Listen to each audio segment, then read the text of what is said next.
I'm just going to play a clip of a meeting of the Fabians.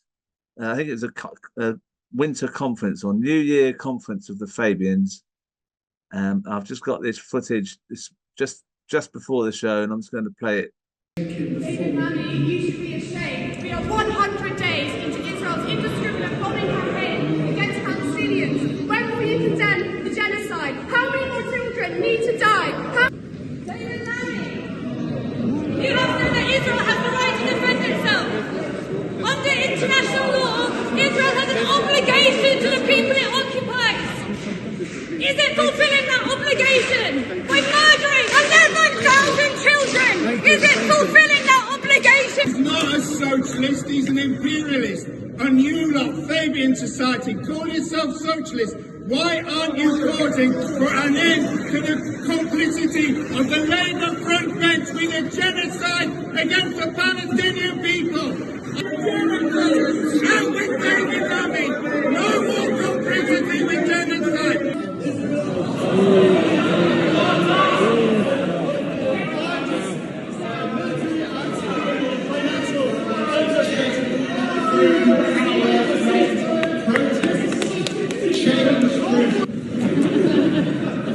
Entered our language originally as a medical term. The moment when the patient either begins to recover... David Lammy, why have Labour not called for a ceasefire already?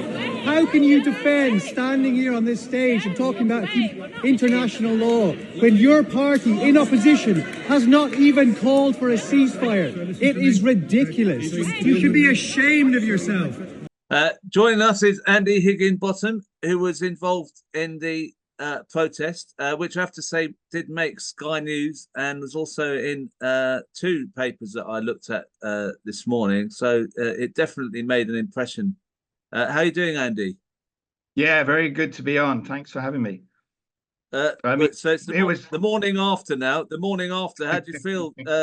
Is it like a celebration, or what? How do you feel about the response first and from the media? Response. I mean, it's good that we got into the mainstream, or if you like, the corporate media, but also the way they covered it is also interesting because they didn't really bring out all of the points we were making. I mean, when Sky talked about it, they talked over what I was saying.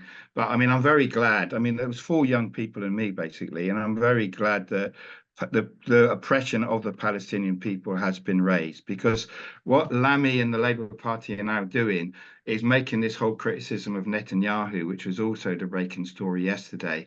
But at the same time, they're continuing to fund, send arms. You know, they're still supporting the genocide. They just want to shift the emphasis a little bit. So, I mean, I'm very glad we did the protest.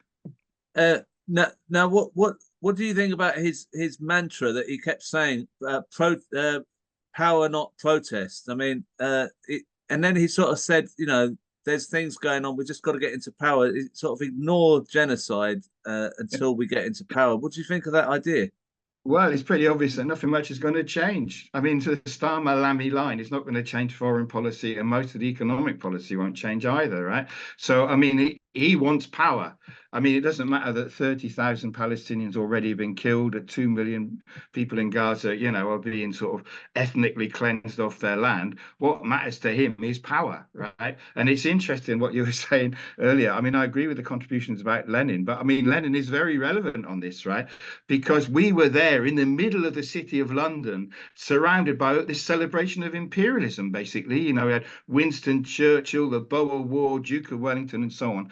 And the Fabian Society are the ones who benefit from imperialism. So when he talks about power, he also talks about socialism, but their socialism is riding on the back of British imperialism. And they, you know, they embrace the City of London, they embrace the military, they embrace Britain's role in the world as the biggest ally of the United States, right? And Lammy is completely embedded in that. That's his concept of power. It's actually imperialist power. It's not people's power. It's not working class power like we saw in the Bolshevik, the Russian October Revolution. I mean, Lammy is never seen in Tottenham, right? Working class in Tottenham don't know a thing about him. He's a completely bought and paid for imperialist. He's not a socialist at all.